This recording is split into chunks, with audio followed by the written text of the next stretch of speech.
Longtime anime fans can agree that there often comes along a show with such promise that the whole community seems to back it, only for it to completely flop on its face and lose all of its footing. Tokyo Ghoul was no exception to this, as the first season was a massive hit. It was just the right amount of gore and edge for the 2010s scene and emo era. Back where most of us would listen to My Chemical Romance and Black Veil Brides, it was just the perfect time for Tokyo Ghoul to be released. Alas, that time would be very short-lived, as a few key deviations from the manga would derail the entire animated adaptation going into the sequel, Tokyo Ghoul Route A. I know I often take a look at MAL for viewership numbers, but it's important to note that both Tokyo Ghoul and Tokyo Ghoul Route A are scored at 7 by the public masses, and I tend to agree with that sentiment. There was something really special about the first season that kept us glued to our seats and clamoring to see what would happen next week. The best series I can compare it to in terms of today's standards is Chainsaw Man. And that is not to say that Tokyo Ghoul is in any shape or form better than Chainsaw Man, but I believe that the same qualities that we look at fondly in Chainsaw Man are present in Tokyo Ghoul. Now, whether that extends out to Tokyo Ghoul Re is another thing entirely. But first, I want to talk about what ghouls are, like how they actually function and what they're supposed to be, essentially.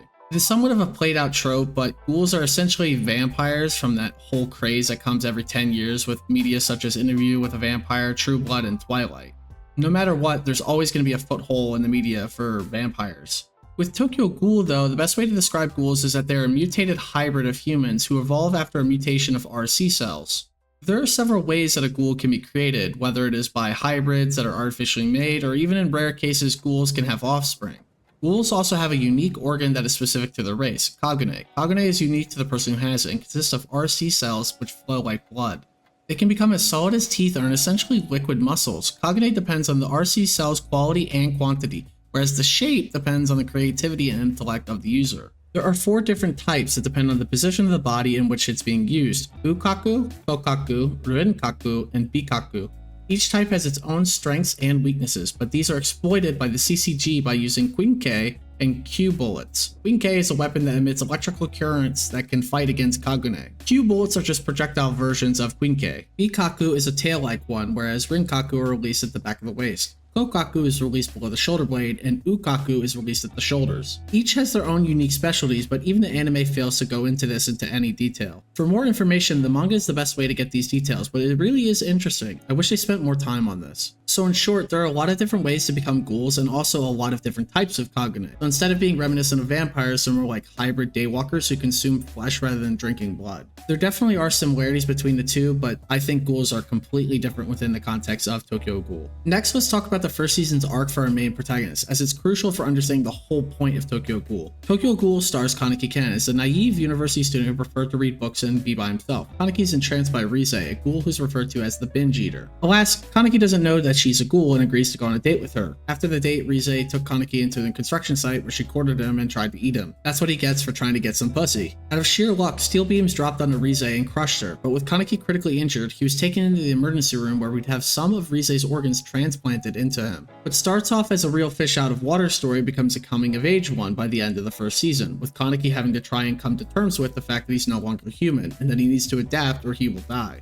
There are overwhelming themes of nature versus nurture and adaptation and evolution. It's something just very vague in the story. What we first see of Kaneki is that he's a really shy optimist with a lot of modesty. We see that his lack of assertiveness causes people to use and abuse his trust, as seen by Rize trying to trick and eat him. Kaneki's fear of being alone crippled him and often took over his sense of reason. After being turned into a half-ghoul, this did not change, as he tried to hang on to his humanity as long as he could. This is an internal conflict that we have seen becoming more popular within shows such as Attack on Titan, Parasite, and the now airing Kaiju number 8. It seems that more and more shows want to try and tackle the idea of humanity and the limits that we are going in order to either throw it away or protect it. This is ever more present in Tokyo Ghoul, and I think the first 2 seasons are the best representation of this. As we see towards the end of season 1, Kaneki's personality vastly changes after being tortured and held captive by Yamori. Kaneki no longer believes in shielding others from harm, instead believing that he has to become strong enough to crush anyone who threatens his way of life. His pacifism has turned into pragmatism. After a season of fighting with himself, he finally accepts the sides he's been trying to reject, his ghoulish side. As a result of this, he's now free to be his own authentic self, and we see Kaneki become ruthless, cruel, and brutal in order to keep those he loves safe. He now understands that he must do what he has to instead of rejecting these ways. We can see this as evidenced by the fact that Kaneki cannibalizes Yamori. It's at this point that Kaneki has given up on being human. at least for now. For context on Yomori, he's a member of Aligiri Tree. They're the central antagonists of this series, an organization that seeks to kill all of humanity, or at least convert them into ghouls. It is led by the One-Eyed King and consists of Tatara, Noro, and Toka's brother Ayato. The reason that Kaneki was being tortured is because Aligiri Tree kidnapped Kaneki after they realized he had Rise's Kagane. While there were still shreds of the past Kaneki with his ability to be empathetic and kind to those he liked, his tolerance for others was far shorter. But before we move on to season 2, there's something important we need to touch on, which is Kaneki adapting this new creed of the strong having the right to devour the weak. It's something that was said by his captor, Yomori. And after eating Yomori, Kaneki has taken his principles and shown that he is no better than Yomori. At the same time, Kaneki developed a lust for strength and as such a sense of arrogance. As a result of all the torture, Kaneki can also be seen having a form of mental instability, something that will be critical for the future of the series. An interesting tidbit is that whenever we see Kaneki near starvation in the future, he often exhibits behaviors from Rise or Yomori, something that can be tied into the fact that they are a part of him. The same can be said about Kaneki's newfound tendency for torture and cracking his knuckles. I swear that I knew a lot of people who just started to imitate this shit in real life, but it's kind of cringy. That's beside the point though. While we initially thought he would have to abandon all hope for his humanity, he instead tries to live with both sides, rather than clinging to one or the other like he did earlier. Another important dynamic is of course the romance between Toka and Kaneki, which is back and forth. This is integral to the future of the story, as Toka is seen chasing after Kaneki in season 2, 3, and 4, opposite of what happened in season 1, with Kaneki acting like a simp. The romance is the key one in the show and has greater ramifications for the end of Tokyo Ghoul. More on this later though. The secondary antagonists of the show are the CCG, or Commission of Counter Ghoul, which investigates ghoul-related crime. They're the ones that fight the ghouls that seem to go off and do whatever they want. After season 2, Kaneki's best friend Hide goes and joins the CCG. It's just something I thought to mention, even though Hide's not even really important. I don't know. 3 other characters that are pretty important from the CCG are Kisho, Amon, and our favorite psychopath Juzo. They're both the bad and good guys trying to control ghouls from going rampant. I don't know, I don't really like the CCG, but I don't hate them either. At the end of season 1, there was a lot of hope for the direction in which Tokyo Ghoul could go, although it often would appear confusing to those who hadn't picked up the manga yet, myself included. It's also important to talk about how there's a lot of humanity that's talked with, like Nishiki and also Toka and Ayato, and how they are ghouls, but they have this human side of them. With Nishiki being someone who finds solace in someone who also has trauma, someone who's lost their parents and family in a fire, and Nishiki gives them a purpose, and they just kind of bond together and have a romance with each other. That's why it's very important for that kind of, I don't know, human ghoulish dynamic, which shows why it's important for both of them, why they have to live for each other. But none is more important than, I say, Hinami, because Hinami loses both her father and her mother in a very important piece of storytelling that they show in the middle of season 1. They very briefly show a portrait that was made by Hinami drawing the characters that she would portray her parents and her family as. And we see as Yomori is being confronted by Hinami's father saying, hey, you shouldn't come here often because the CCG will pick up on it. And that's exactly what happens. As a result of Yomori's actions, Hinami's father is killed, and we kind of see the conclusion of this family being torn apart, but then rebuilt with Kaneki becoming that older brother figure. It gets even worse though when we first see that Hinami's mother defends her and then offers to have her own life taken by Kuriomada. Besides Kaneki, I don't think there's another character that's experienced as much loss as, say, Hinami. Kaneki experienced a loss when he was very young, with his mother overworking herself because she was having to work 3 jobs in order to support herself and the habits of her sister-in-law. She let herself get walked all over, something that Kaneki took into his own right, where he was just a pushover and wanted to be a better person, as she tried to instill in him being a good person is a good thing, and you don't have to be a bad person to live life. I think these messages within the first season of the anime are really, really important, and I think that's what makes Tokyo Ghoul as an anime and a manga so successful, because it has a lot of deep moral thinking that you have to do.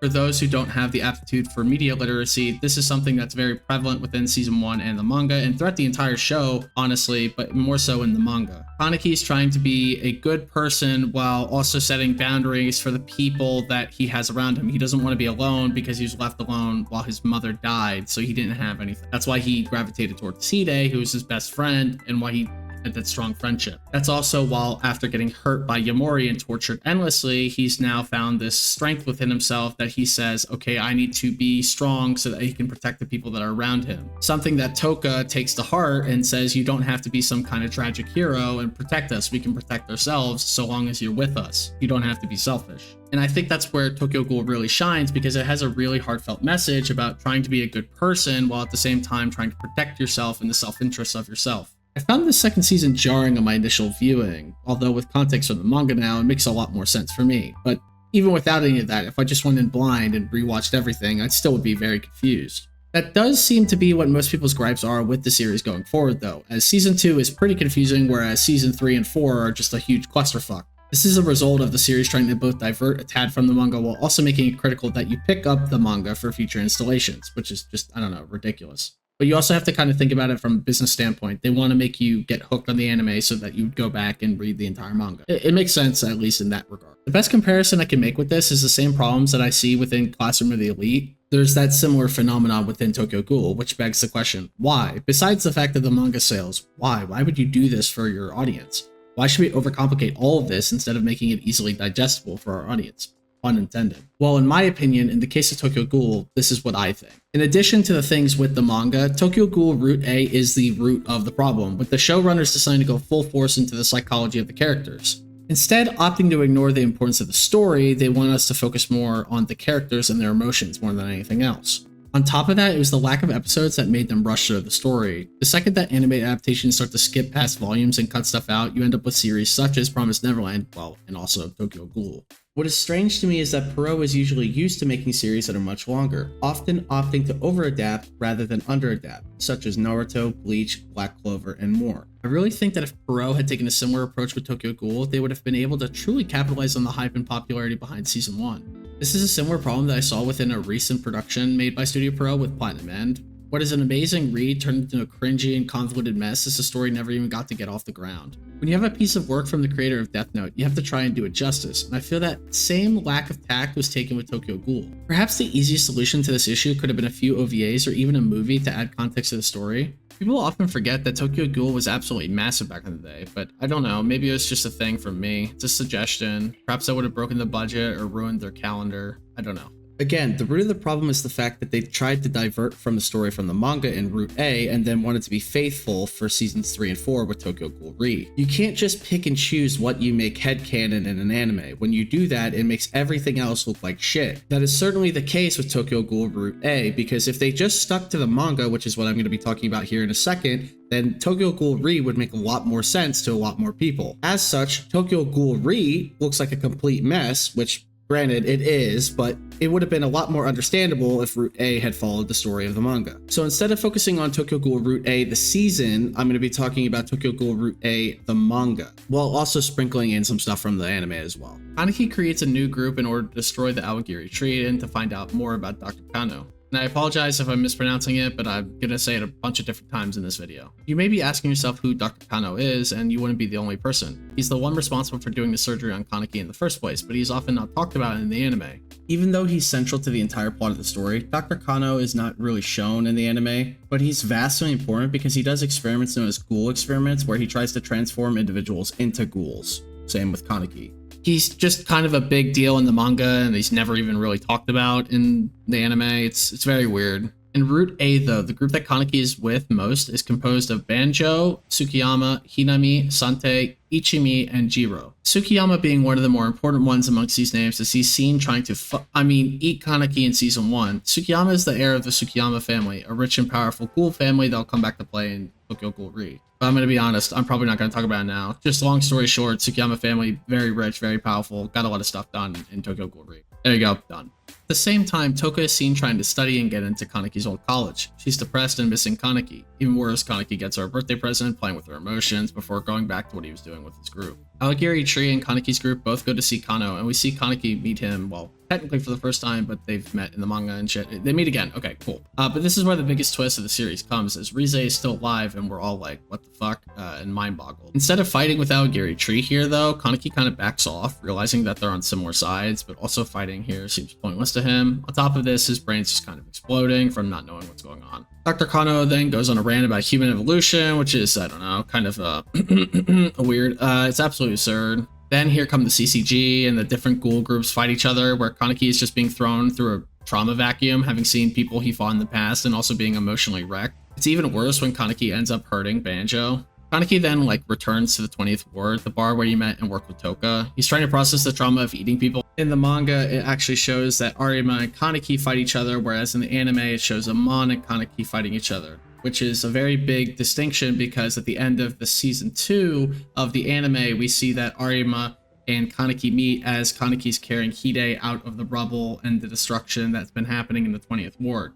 This is critical for the plot in the manga because it shows that Kaneki has one of the Queen Ks shoved through his head by Arima, which would explain why he has amnesia. But in the anime, we don't get to actually see what happens that causes this kind of amnesia, and so the season 3 comes around, we're just kind of confused as to what's going on. As Kaneki's a member of Aogiri Tree in season 2 of the anime adaptation, we're seeing that he's going around trying to take out CCG investigators and trying to find Shachi. The fight with Shachi is the same that happens in the anime and in the manga, but the motivations are completely different. Some of the panels and even the movements that are shown in the anime are bar for bar just copy pasted over to it, which is pretty cool because you can see the translation between the panels over into the fight in the anime. However, the fact of the matter is, when you show Kaneki being a member of Aogiri Tree, his motivations are completely different from what he would be doing in the manga. So for anime only viewers, it seems like he's just gone off the deep end, and it doesn't really make sense because Yamori tortured him and that's a member of Aogiri Tree, so it makes more sense for him to want to go against them like he does in the manga. Like if someone kidnapped you and was like, okay, now work for me, you wouldn't exactly want to do that. You would try to want to get revenge and kind of work against that kind of mentality. But I guess for the sake of the anime, there could also be Stockholm Syndrome, but I just don't really agree with that kind of mentality for it. Another piece of information that's kind of lost in translation within the anime is that Eto Yoshimura is the daughter of Yoshimura, who's the owner of the 20th Ward safe house for ghouls, where they get the coffee and where they get everything. We see her very briefly in time to time in season 2 of the anime, but in the manga she's much more important. She's actually the second one-eyed owl that we see at the end of season 2, and so for that, for anime only viewers, it's probably really confusing as to what's going on. I know they talk about it a little bit, but they don't go really into depth about what's going on there. As Eto is a member of Aogiri Tree in the anime and in the manga, it's important to kind of see how that dynamic is very different with Kaneki. It also makes a little bit of a weird taste in my mouth with Hinami then interacting with Toka, because these scenes don't exist in the manga. They're very different. I mean, there's some things that are there in the manga, but compared to the anime, there's things that are just not really canon, so they just manufactured it to make it. I also feel like the importance of the story gets muddled down when you don't take the time to show why Yoshimura, the father, is kind of working to kind of create the safe haven for ghouls. It kind of also ruins that final battle that we get at the end of season 2 because we don't have the motivations or anything behind any of that. He's fighting to protect the 20th Ward, but more so to protect his daughter, who's a member of Aogiri Tree. Family dynamics are really important within the show and the manga in particular because it shows how Ayato and Toka have that dynamic, as well as how Yoshimura and his daughter Eto have that same dynamic as well. So for anime viewers, it obviously makes sense why they would be confused because there's a lot of information that's not actually prevalent within the anime, especially because we don't actually get to see this huge reveal of Rise being alive, and I feel like that's the big crux of what makes season 2 so bad. Dr. Kano is the secondary antagonist, this hidden one that we just don't really know about until this season 2, and it's supposed to be more important for the anime, but in the manga we can see how he's so much more important and valid and how he just makes everything work together. It's like you have all these different plot threads that you're trying to work within season 2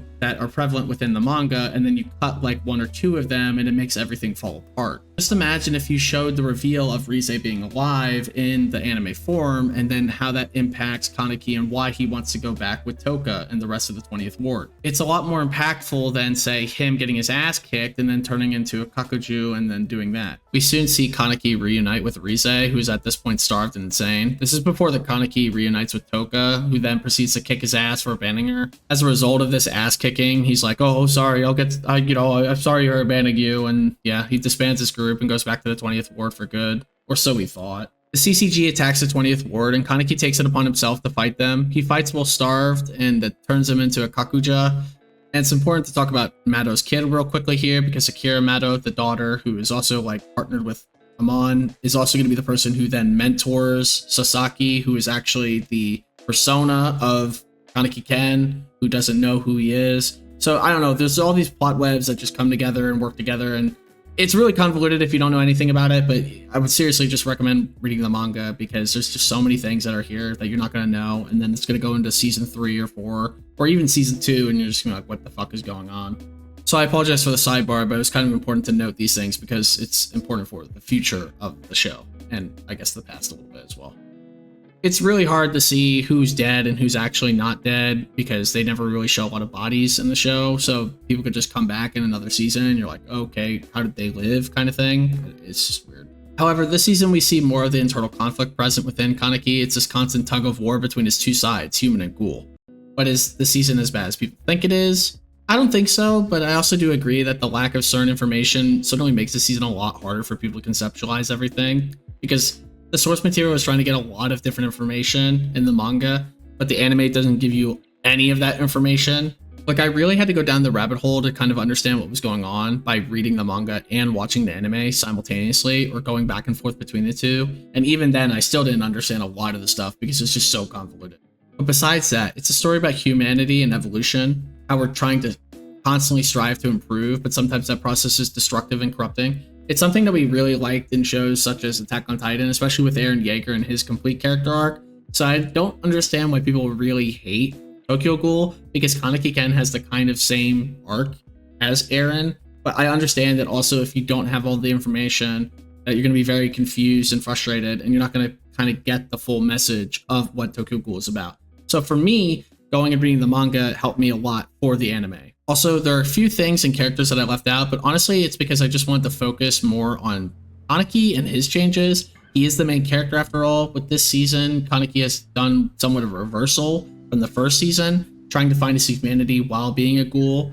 He's trying to return to the way he once used to be, but does not know how exactly to do it. All the while, he's being laid down with bombshells such as Yoshimura, Rize, and more. I find it ironic yet cathartic that season 2 is just the inverse arc of season 1. With this, we're able to see just how hard it is for Kaneki to toe the line between these two worlds. This can be seen by the transition of Kaneki's hair, with it going from black to white and then to a grayish white. It shows progression within his inner conflict, which is a really nice touch by the creator. I really love this. I don't think a lot of shows have this, and Tokyo Ghoul, that's the one thing I'll always remember for this. As for Tokyo Ghoul Re, it's a whole other beast in terms of confusion. Kaneki's now living as a CCG investigator known as Heisei Sasaki. He suffers from amnesia and is leading a unit of CCG investigators that deal with ghouls. As said before, he's working with one of the old CCG investigators, Akira Mado, who is the person who was working with Amon. Honestly, the season's more far-fetched, and it's just the most far-fetched out of any of them, so it's really hard to get anything out of it. The lack of context that hindered season 2 is just like quadrupled in season 3 and 4, so it's honestly not surprising why this show suddenly imploded on itself. I just think that it really needed some kind of touch of care to be done with this, and the fact that there wasn't a change in the studio or anything just shows that, I don't know, maybe the direction was wrong, maybe they just decided to adapt the wrong things. I really wish it would get a re-adaptation, and I hope that in the next 10 years we can see another adaptation of this that can maybe do it some more justice. Nothing like the Shaman King re-adaptation, because I feel like the first adaptation was amazing and then the second one was terrible. But I feel like if it could do the inverse of that, where the first one's all right and the second one can be really, really good, I would really enjoy that. Tokyo Ghoul Re, though, takes the badass character of Kaneki and turns him into a babysitter for those 4 kids known as the Kinks. It sounds like it's like Queen K, but it's the Quinks, Kinks. I don't know. You could say either or. Honestly, the less I say about Tokyo Ghoul Re, the better, but I just remember the emotions of finally seeing Kaneki and Toka finally consummate the relationship, and that was kind of perfection to me. Re was such a hard time to watch, but seeing the ship finally come together was all I pretty much needed, as well as seeing their daughter Ichika Kaneki in the finale. That was just like the cherry on top for me. I feel like the one thing that I should touch upon before ending the video is that the finale of Re turns most of Tokyo into ghouls through Dragon. And if you're hearing about Dragon for the first time, this is going to be really convoluted as well, so I just have to kind of try and explain it the best that I can. Dragon is just this evolution state that happens with Kaneki, and it's taken Rize's dead body, reviving her, and making her into this conduit to turn people into ghouls by having cells in this airborne disease. So kind of like this, I don't know, it's literally like COVID-19, but it turns you into a ghoul. And it's really weird that this came out because it was literally a year before COVID-19. So honestly, airborne disease, COVID-19, Tokyo Ghoul knew it was happening before we did. So while Kaneki is still the one-eyed king, he goes through a transformation process in the next step of ghoul evolution. In the manga, this is shown a lot better. So I'll just show some of the panels and you can be the judge of it.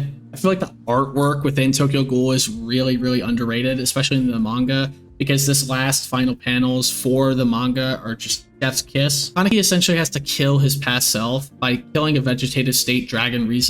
He had to do this in order to move on with his life and try to accept who he's become. This is symbolic of Kaneki's arc and why it's even more important that he lives a simple life with Toka and his daughter Ichika. Also, it's kind of weird that it's called Dragon Rize and there's Dragon Rias, and it's kind of very reminiscent of High School DxD with this ending, with him using this like boosted gear kind of thing. It's very funny and ironic that I somehow tie this to High School DxD, but that's just something I thought when I was looking at it.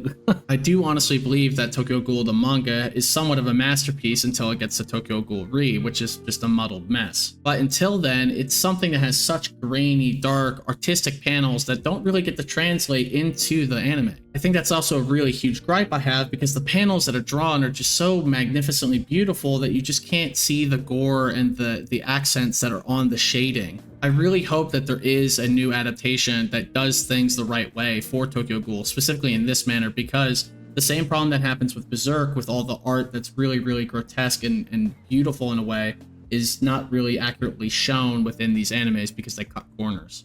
Also, a huge difference that's shown in the Yamori conflict is that it's not actually a husband and wife that are shown that he has to choose between, it's actually that he has to choose between a mother and a daughter, something that he would have the same dynamic with his own mother and her son. As the mother couldn't protect him, she wasn't able to do the same thing that Kaneki would do. He wasn't able to choose to protect someone, aka this child, that the mother should have been able to protect. So he feels invalidated, and that's why he sees Rize comforting him, saying, "You're not strong enough to protect yourself. You're not strong to protect anyone. And your mother wasn't strong enough to protect you." It's this kind of mental and familial instability that I love within Kaneki Ken, because it shows why he operates the way he does. His mother wasn't able to say no to someone who was constantly oppressing and getting on her, and now he's the one who's being oppressed and put into his own place. He's just not able to stick up for himself because he's seen the same actions done to his mother, so he's repeating this cycle of abuse. I also think it's important to be talking about Rize and how she's an hallucination, and how she's constantly harassing him in the anime and the manga, because it's important to his mental psyche. She's always questioning things, trying to get him to do things that she knows is in him. But we don't know if this is him perceiving Rize or if it's actually a physical embodiment of her being inside of him with the Kagune. It's just something great that we see within this double-sided personality of him. And this kind of continues throughout the entirety of the manga, and sort of through the show, but not really as much as I would like it to. I often theorize that the reason that he fights Amon in the anime is because it closes the arc between them. It closes the arc that they had initially, where he's trying to tell them, "Hey, run away, I don't want to have to kill you." And now he's having to do this because Amon is persistent and wants to fight him over and over again. Kaneki's seen telling Amon to go away because he doesn't want to have to kill him. He doesn't want to be a murderer. And the line of him saying, "I don't want you to make me a murderer," is just something that's so powerful in the show. I firmly believe that Tokyo Ghoul, the manga entirely, is a fucking masterpiece. Not Tokyo Ghoul but just Tokyo Ghoul in its entirety of what Route A was supposed to be covering is just amazing. I sincerely loathe the fact that they decided to make Route A its own unique thing, so that they could go on their own way instead of just being faithful to the manga. Because if they decided to stay with the manga adaptation all the way through, maybe Tokyo Ghoul would have had a solid adaptation. I don't know if that is the case perchance, but we will never know until there's a readaptation that shows us this full arc. I would honestly like it if it was 24 episodes for these first 2 seasons rather than it being 12 episodes, because there's a lot of content that we really didn't get to see in the manga. And for anime only viewers, it does show like a clear disconnect between the two. It doesn't make any sense really, and you you just get discombobulated. So what I will say is I really recommend that you pick up the manga and give it a full read, because the panels alone, the artwork, and the plot are actually something to behold. Like, I lose my breath every time that I look at it. So if you want something that's very gory and gritty and has a really strong message behind it, I would highly recommend that you read Tokyo Ghoul, the entire manga from chapter 1 to chapter 43. Overall, Tokyo Ghoul seems to have fallen from grace in terms of fandom, but if there's one positive I want to take away from this video is that I found someone such as yourself who's listening to right now who was a fan, and you just, I don't know, got to hear some positive things, heard about Tokyo Ghoul for once. Season 1 and 2 are rather underrated, whereas Season 3 and 4 are rightfully under-deserved and undercooked, so they deserve to be in the cellar of anime. But I think that it's just really sad that Seasons 3 and 4 got neglected by the studio, and that it just didn't get the proper attention it needed to kind of soar to new heights. Usually what you want to see with anime series is that they continue to get better and better, sort of like JJK, sort of like Demon Slayer, or even My Hero Academia. But for Tokyo Ghoul, for whatever reason, Season 1 and Season 2 were really, really solid, but it was just a downward slope. It's the same problem that happens with Rising of the Shield Hero, but even then, Rising of the Shield Hero had a slight bump with Season 3. I wish that was at least somewhat the case with Tokyo Ghoul. That way I could have gone through it without cringing as much as I did. But again, like, if you found this video really entertaining, or just like a really good, I guess, overall analysis of it, I appreciate you for listening and watching. I wanted to say some nice things about a series that I know I even cosplayed, and I'll put that photo up right now, and you could just laugh right now. That's me. Yep. That's a 12, 13-year-old me dressing as Shu Tsukiyama. Yeah. So for me, like, this was a show that I really liked while I was a kid, you know, and for me to kind of talk about it another 12 years later is really cathartic for me. So I don't know. It's just something I wanted to do. I think if there's one takeaway that you, the viewer, can come out of this video with, is that you should definitely try to rewatch Season 1 and 2, or maybe like give it a try again, or the manga try. Just kind of go in with an open mind and try and enjoy what good there is within Tokyo Ghoul, because there is some really cool world building and some plot there that is very diverse and dynamic compared to regular shows nowadays. I think that while wildly complex, the themes of Tokyo Ghoul are really solid, and despite coming out in a time where we thought things like this were edgy and cringy, we have seen a revival of these kind of pro-tags with Sid from Eminence and Shadow. So I'm kind of asking you to go back into Tokyo Ghoul with an open mind and a focus on Kaneki's character arc as a whole, as I truly think it is one of the best in the history of manga and anime. Not the best, but it's one of the best. It's a top 20 character arc, for sure. If I got anything wrong, or you have any differing opinions, please feel free to let me know in the comments below, because I know there's a lot of things that I can misconceptualize, or a lot of things that I'm gonna get wrong, but I'd rather know it than just bullshit it. Hope you enjoyed the video, and I'm happy to announce that I'll be doing weekly videos on Friday nights. I'm gonna get back into doing my anime reviews here, so seriously, much love and thank you for watching. I really, really, really appreciate everything that goes into these videos. It takes a long time, and for people to watch it is everything to me. Please leave a like and subscribe if you enjoyed the video, and I hope to create even cooler content in the future. There's a lot of things that I want to try out, and I just want to say thank you, and I hope the future is going to be great.